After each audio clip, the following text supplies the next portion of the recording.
تحمل میں یعنی حج کے سفر میں بہت ساری تکلیفیں آئیں، ان کو برداشت کرنے کے معاملے میں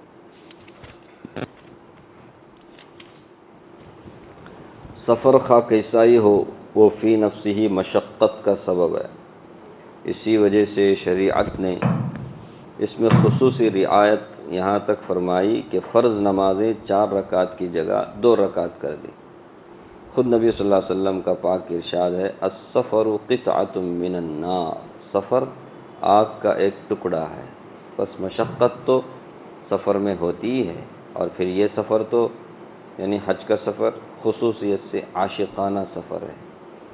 عاشقوں ہی کی طرح اس کو طے کرنا چاہیے کہ ان کو کوئی برا کہے، گالیاں دے، پتھر مارے، جو چاہے کرے، وہ اپنے خیالات میں مست اور اپنے ذوق اور شوق میں شاداں فرحاں خوش رہتے ہیں، اور ہر مشقت کا بشرطے کہ کسی دوسری دینی مصلحت یا صحت کے خلاف نہ ہو تحمل کرنا اجر اور ثواب کے زیادتی کا سبب ہے۔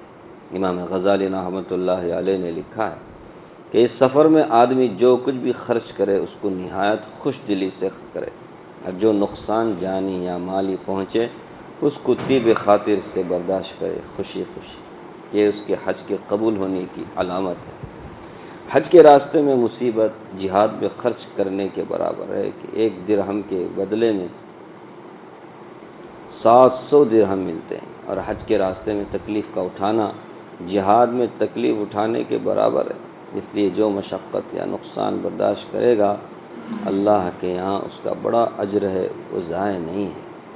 رسول اللہ صلی اللہ علیہ وسلم کا پاک ارشاد صحیح حدیثوں میں ہے کہ رسول اللہ صلی اللہ علیہ وسلم نے حضرت عائشہ صدیقہ رضی اللہ عنہا سے ارشاد فرمایا وَلَكِنَّ أَجْرَكِ عَلَى قَدْرِ نَسَبِكِ، تیرے عمرے کا ثواب تیرے مشقت کے بقدر ہے، جتنا تو تکلیف اٹھائے گی اتنا تجھے اجر ملے گا۔ اس لیے یہ بات تو ظاہر ہے کہ سفر میں جتنی مشقت ہوگی اتنا ہی اجر اور ثواب ہوگا، مگر یہ بات ضرور قابل لحاظ ہے کہ وہی مشقت باعث اجر ہے جو ممدوح ہو، مستحب ہو، بغیر کسی وجہ کی مشقت یہ کوئی ممدوح نہیں، مستحب نہیں۔ بخاری شریف میں ایک حدیث میں ہے رسول اللہ صلی اللہ علیہ وسلم کا گزر ایک شخص پر ہوا جس کے ہاتھ میں رسی بندھی ہوئی تھی، دوسرا شخص اس رسی سے اس کو کھینچ کر کے طواف کرا رہا تھا۔ رسول اللہ صلی اللہ علیہ وسلم نے اس رسی کو کاٹ دیا اور فرمایا کہ ہاتھ پکڑ کر کھینچو۔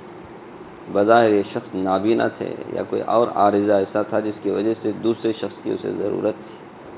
اسی طرح ایک اور قصہ حدیث میں ہے کہ رسول اللہ صلی اللہ علیہ وسلم نے دیکھا 2 شخص کسی رسی وغیرہ سے بندھے ہوئے چل رہے ہیں۔ رسول اللہ صلی اللہ علیہ وسلم نے دریافت فرمایا کیا ہے؟ انہوں نے عرض کیا کہ ہم نے منت مانی ہے کہ اسی طرح آپس میں بندھے ہوئے کعبہ تک جائیں گے۔ رسول اللہ صلی اللہ علیہ وسلم نے فرمایا کہ اس رسی کو توڑ دو، یہ منت ماننا صحیح نہیں ہے۔ منت نیک کام میں ہوتی ہے، یہ شیطانی حرکت ہے۔ البتہ پیدل چلنا اس راستے میں ممدوح ہے، پسندیدہ ہے، جس قدر تحمل ہو سکے اس کو برداشت کرنا چاہیے۔ بعض علماء نے تو اس آیت شریفہ کی بنا پر جو رسالے کے شروع میں وَأَذِّن فِي النَّاسِ بِالْحَجِّ يَأْتُوكَ رِجَالًا گزری ہے، اور اس میں رجالہ یعنی پیدل چلنے والوں کو سواری پر چلنے والوں سے پہلے ذکر کیا ہے۔ یہ فرما دیا کہ پیدل سفر کرنا سواری پر حج کرنے سے افضل ہے۔ بعض علماء نے یہاں تک فرما دیا کہ جو لوگ پیدل سفر کرنے کے عادی ہیں ان پر حج فرض ہونے کے لیے سواری کے خرچ کی ضرورت نہیں۔ جب بدن میں طاقت ہو، راستہ معمون ہو تو پھر ان کے اوپر حج فرض ہو جاتا ہے۔ نبی صلی اللہ علیہ وسلم کے پاک ارشادات میں بھی حج کے لیے پیدل چلنے کی فضیلتیں کثرت سے وارد ہوئی ہیں، جن میں سے چند یہاں ذکر کی جاتی ہیں۔ عن ابن عباس رضی اللہ عنہ مرفوعا من حج الى مکہ ماشیا حتی رجع کتب له بكل خطوة 700 حسنة من حسنات الحرم قیل وما حسنات الحرم قال كل حسنة ب100,000 حسنة۔ رسول اللہ صلی اللہ علیہ وسلم سے نقل کیا گیا ہے کہ جو شخص حج کے لیے پیدل جائے اور آئے اس کے لیے ہر قدم پر حج کی حرم کی نیکیوں میں سے 700 نیکیاں لکھی جائیں گی۔ کسی نے عرض کیا کہ حرم کی نیکیوں کا کیا مطلب ہے؟ رسول اللہ صلی اللہ علیہ وسلم نے فرمایا ہر نیکی 1,00,000 نیکی کے برابر ہے۔ تو اس حساب سے 700 نیکیاں 7 کروڑ کے برابر ہو گئے، اور ہر قدم پر یہ ثواب ہے، تو سارے راستے کے ثواب کا کیا اندازہ ہو سکتا ہے۔ ایک حدیث میں آیا ہے، حضرت ابن عباس رضی اللہ عنہما نے اپنے انتقال کے وقت اپنی اولاد کو وصیت فرمائی کہ پیدل حج کیا کرو، پھر اوپر کی حدیث بیان کی۔ نبی صلی اللہ علیہ وسلم سے متعدد روایات میں نقل کیا گیا ہے، مسجد حرام میں ایک نماز کا ثواب 1,00,000 نمازوں کے برابر ہے۔ حسن بصری رحمۃ اللہ علیہ فرماتے ہیں، حرم میں ایک روزہ 1,00,000 روزوں کا ثواب رکھتا ہے، اور 1 درہم صدقہ 1,00,000 درہم کا صدقہ 1,00,000 درہم کا ثواب رکھتا ہے۔ اور اسی طرح ہر نیکی جو حرم میں کی جائے غیر حرم کی 1,00,000 کے برابر ہے۔ یہاں ایک اہم بات یہ بھی ہے کہ جیسا حرم محترم میں ایک نیکی کا ثواب 1,00,000 نیکی کے برابر ہے، وہاں گناہ کا وبال بھی بہت زیادہ ہے۔ اسی وجہ سے بعض علماء نے مکہ مکرمہ میں قیام کو مکروہ لکھا ہے کہ گناہ آدمی سے ہو ہی جاتا ہے، اور وہاں گناہ کرنا بہت سخت ہے۔ حضرت ابن عباس رضی اللہ عنہ فرماتے ہیں کہ میں رقیہ، ایک جگہ کا نام ہے جو حرم سے باہر ہے، میں رقیہ میں 70 گناہ کر لوں، یہ اس سے بہتر ہے کہ مکہ مکرمہ میں 1 گناہ کر لوں۔ ٹھیک ہے۔ عن عائشہ رضی اللہ عنہ قالت ان الملائکۃ لا تصافح رکبان الحاج وتعتنق المشاۃ۔ حضرت عائشہ صدیقہ رضی اللہ عنہ سے منقول ہے کہ رسول اللہ صلی اللہ علیہ وسلم نے ارشاد فرمایا، فرشتے ان حاجیوں سے جو سواری پر آتے ہیں مصافحہ کرتے ہیں، اور جو پیدل چل کر آتے ہیں ان سے معانقہ کرتے ہیں۔ حضرت ابن عباس رضی اللہ عنہ سے نقل کیا گیا ہے، جب وہ بیمار ہوئے تو فرمایا کہ مجھے کسی چیز کا اتنا افسوس نہیں جتنا اس بات کا ہے کہ میں نے پیدل حج نہیں کیا، اس لیے کہ اللہ تبارک و تعالیٰ نے وَأَذِّن فِي النَّاسِ بِالْحَجِّ يَأْتُوكَ رِجَالًا، اس حدیث میں پیدل چلنے والوں کو پہلے ذکر فرمایا ہے۔ مجاہد کہتے ہیں حضرت ابراہیم اور حضرت اسماعیل علیہ السلام نے پیدل حج کیا ہے۔ ایک روایت میں نقل کیا گیا حضرت آدم علیہ السلام نے انڈیا سے پیدل چل کر کے 1,000 حج کیے ہیں۔ دوسرے حدیث میں آیا ہے کہ 40 حج پیدل کیے ہیں۔ ابن عباس رضی اللہ عنہ فرماتے ہیں کہ انبیاء کرام کا معمول پیدل حج کرنے کا تھا۔ ملا علی قاری رحمۃ اللہ نے لکھا ہے، افضل یہ ہے کہ جب حرم میں داخل ہو تو اس وقت پیدل چلے۔ امام غزالی رحمۃ اللہ نے لکھا ہے کہ جو شخص قادر ہو اس کے لیے افضل ہے کہ پیدل چلے، اس لیے کہ حضرت ابن عباس رضی اللہ عنہما نے اپنے بیٹوں کو اپنے انتقال کے وقت اس کی وصیت فرمائی، اور یہ فرمایا پیدل چلنے والے کے لیے ہر قدم پر 700 نیکیاں لکھی جاتی ہیں، اور ہر نیکی 1,00,000 کے برابر ہے۔ اس لیے جو لوگ چلنے کے عادی ہیں، راستے کا امن حاصل ہو، ان کے لیے پیدل چلنا افضل ہے۔ البتہ یہ شرط ضروری ہے کہ راستہ پیدل چلنے کے لیے مامون ہو، اور کم از کم مکہ مکرمہ سے جب عرفات پر حج کرنے جائیں اس وقت تو جوانوں کو اور پیدل چلنے پر قادر لوگوں کو پیدل ہی چلنا چاہیے، کہ اس میں علاوہ ثواب کی ہر جگہ مستحبات کی رعایت قابو میں رہتی ہے۔ سواری کے پابند ہونے سے ہر جگہ بے بس ہونا پڑتا ہے، اور بہت سے مستحبات ترک ہو جاتے ہیں، اور یہ سفر کچھ لمبا بھی نہیں ہے۔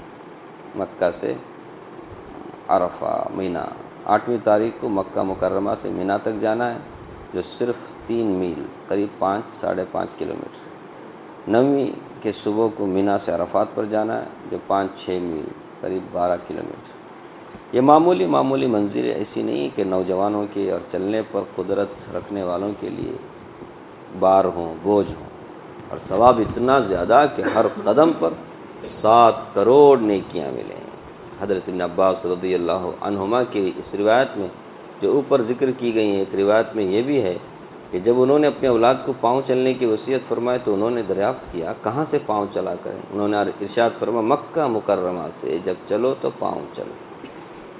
ایک حدیث میں حضرت ابن عباس رضی اللہ عنہما سے نقل کیا گیا، جو شخص مینا سے عرفات تک پاؤں پر جائے اس کو 1,00,000 نیکیاں حرم کی نیکیوں میں سے ملیں گی۔ علی ابن شعیب سے نقل کیا گیا کہ انہوں نے نساپور سے پاؤں چل کر 60 سے زیادہ حج کیے۔ مغیرہ بن حکیم سے نقل کیا گیا انہوں نے مکہ سے چل کر 50 سے زیادہ حج کیے پیدل۔ ابو العاص سے نقل کیا گیا انہوں نے 80 حج پیدل کیے۔ ابو عبداللہ مغربی رحمۃ اللہ نے 97 حج پیدل کیے۔ کیا اندازہ ہے ان حضرات کے ثوابوں کا کہ ہر قدم پر 70 کروڑ نیکیاں ان کو ملی ہوں گی۔ قاضی عیاض رحمۃ اللہ علیہ نے شفا میں لکھا کہ ایک بزرگ نے حج کا تمام راستہ پیدل قطع کیا۔ لوگوں نے جب مشقت کا ذکر کیا تو فرمایا جو غلام اپنے آقا سے بھاگا ہو کیا وہ سواری پر سوار ہو کر حاضر ہو؟ اگر میں اس کی قدرت پاتا کہ سر کے بل چل کر حاضر ہوں تو اسی طرح حاضر ہوتا۔ ایک معمولی سی مثال ہے اس سفر میں مشقت برداشت کرنی۔ اسی طرح ہر اس چیز میں جو خلاف طبع پیش ہے۔ رسول اللہ صلی اللہ علیہ وسلم کا وہ ارشاد یہ اس فصل کے شروع میں ہے جس میں حضرت عائشہ رضی اللہ عنہا سے فرمایا تیرا اجر ثواب تیری مشقت کے بقدر ہے۔ ہر تکلیف کو یہ شامل ہے، لہذا جتنا بھی تکلیفوں کا تحمل ہو سکے اس کو نہایت بشاشت اور خندہ پیشانی سے برداشت کرنا چاہیے۔ شکوے شکایات بد کلامی بدگوئی سے اپنے حج کے کثیر اجر و ثواب کو ضائع نہیں کرنا چاہیے۔ امام غزالی رحمۃ اللہ نے لکھا یہ ہرگز مناسب نہیں کہ اپنے ساتھیوں پر بار بار اعتراض کرتا رہے، اسی طرح اپنے اونٹ والے پر دوسرے لوگوں پر بلکہ سب کے ساتھ نرمی کا برتاؤ کرے، خوش اخلاقی کو مضبوطی سے پکڑے رہے۔ خوش خلقی یہ نہیں کہ دوسروں کو تکلیف نہ پہنچائے بلکہ خوش خلقی یہ ہے کہ دوسروں کے تکلیف کو برداشت کرے۔ اسی وجہ سے علماء نے سواری پر حج کو افضل بتایا ہے کہ پاؤں چلنے سے بسا اوقات آدمی میں غصہ ہیجان پیدا ہو جاتا ہے۔ حج میں اس سے بہت احتیاط رکھنا چاہیے، لہذا جن لوگوں کے پیدل چلنے سے اخلاق خراب ہو جاتے ہوں، دل میں تنگی ملال پیدا ہوتا ان کو پیدل نہیں چلنا چاہیے۔ ذوق شوق رغبت اشتیاق اس عبادت کی خصوصیت سے جان ہے۔ جس طرح ایک عاشق محبوب کے شہر کی طرف سراپا شوق اضطراب کے ساتھ چلتا ہے اور نہ دھوپ کی پرواہ نہ بارش کی پرواہ نہ راحت کی نہ تکلیف کی نہ کسی کے تان تشنی کی نہ برا بھلا کہنے کی، اسی طرح یہ سفر بھی طے کرنا چاہیے۔ تو جو لوگ جاتے ہیں پیدل حج کے لیے تو منع نہیں ہے، لیکن منع یہ ہے کہ آدمی اٹھتے بیٹھتے جاتے آتے ہوئے جو ویڈیو بنا کر کے تصویریں بنا کر کے کیا کرتے اپلوڈ کرتے رہتے یوٹیوب میں اس میں اس میں، یہ ہے منع۔ پہلے زمانے کے لوگ حج کیے کسی کو کانوں کان خبر نہیں بعد میں معلوم پیدل لینا ہے۔ ابھی ایسا نہیں، پورا A to Z گھر سے نکلنے سے لے کر کے دیکھا دیکھی سب کیا کر رہے ہیں اپنے حج کو برباد کر رہے ہیں، سمجھ رہے؟ آج کل کے زمانے میں جو ہو رہا ہے نا اس سے پرہیز کریں۔ انہیں کرا بول کے انہیں کرے، انہیں کرا بول کے اور ایک کرنا، دیکھا دیکھی کرتے پاپولر ہونے کے لیے، ہے نا؟ زبردست ابھی کیا زبردست چل رہا ہے مانو اس کا یوٹیوب چینل، اچھا پیسہ کر رہے ہیں پتہ نہیں اس کی کیا نیت تھی، لیکن اس کی اجازت نہیں ہے، اس طرح کا حج کرنے کی اجازت نہیں ہے کیا؟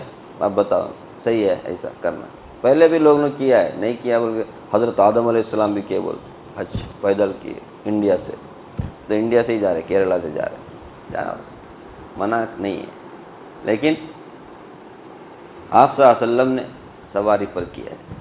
کیسے کیا ہے؟ آپ صلی اللہ علیہ وسلم کی سنت پر کوئی چلنا چاہے، آپ صلی اللہ علیہ وسلم مدینے سے، ابھی آپ حجۃ الوداع سنے نا، سواری پر ہی گئے، حتیٰ کہ آپ نے حج کے جو ارکان ہیں اس کو بھی سواری پر کیا، اس کی ایک حکمت ہے تاکہ لوگوں کو تعلیم ہو۔ لیکن مدینے سے مکہ کا سفر تو آپ نے کیسے کیا ہے؟ سواری پر ہی کیا ہے۔ اس زمانے میں اونٹ سواری تھا، اس زمانے میں کار بس اور اسی طرح ہوائی جہاز وغیرہ۔ اور مکہ میں جانے کے بعد میں افضل ہے کہ وہاں کیا کرے، مکہ سے مینا جا رہے، مینا سے عرفہ، عرفہ سے مزدلفہ، مزدلفہ سے مینا، یہ پیدل کرنا اچھا ہے۔ ایک ایک قدم کے بدلے میں حرم کی نیکی ملتی، 700 کروڑ، معمولی بات ہے۔ ایک نیکی وہاں کی 700 نیکی کے برابر، اور حرم ایک نیکی 1 لاکھ کے برابر، اس طرح 700 کروڑ۔ تو وہاں جانے کے بعد بات الگ ہے، پیدل سفر ہے۔ ابھی یہاں سے وہاں تک جا رہا ہے پیدل، اگر مخلص ہے تو اجازت ہے، مخلص ہے، اخلاص ہے، نیت اچھی ہے تو اسے اجازت ہے۔ ہم حرام نہیں بولتے، کوئی عالم بھی حرام نہیں بولتے۔ حرام کیا ہے؟ ریاکاری، ویڈیو بنانا، دکھاوا کرنا، یہ سب کیا ہے؟ حرام ہے۔ اور حج کے جس سفر میں ایسی زبردست عبادت ہے یہ حج اس میں اس طرح ریاکاری، دکھاوا، گناہ کا کام کرنا، ظاہر سی بات ہے زندگی میں ایک مرتبہ حج فرض ہے، اسی کو اس طرح برباد کر دیا تو اچھا نہیں، پرہیز کرنا چاہیے۔ اور ہم لوگ دیکھا دیکھی نہیں، ہمارے لیے سب سے بڑے ماڈل کون ہے؟ حضور اکرم صلی اللہ علیہ وسلم ہیں، ٹھیک ہے۔ اللہ تعالیٰ ہم میں سے جن لوگوں کے اوپر حج فرض ہوا ہے اب تک حج نہیں کیا ہے، اللہ تعالیٰ انہیں سب سے پہلی فرصت میں حج کرنے کی توفیق اور طاقت دے، سہولت دے۔ اور جن کے اوپر اب تک حج فرض نہیں ہوا ہے، دل میں تمنا ہے، شوق ہے اللہ کے گھر کو دیکھنے کا، اللہ تبارک و تعالیٰ غیب سے ان کے لیے اسباب، سہولتیں مہیا فرمائے۔ اور جو لوگ حج کو جا رہے ہیں، جانے والے ہیں، اللہ سب کے حج کو قبول فرمائے، سب کے دعاؤں میں اللہ ہمیں بھی شامل فرمائے، آمین آمین۔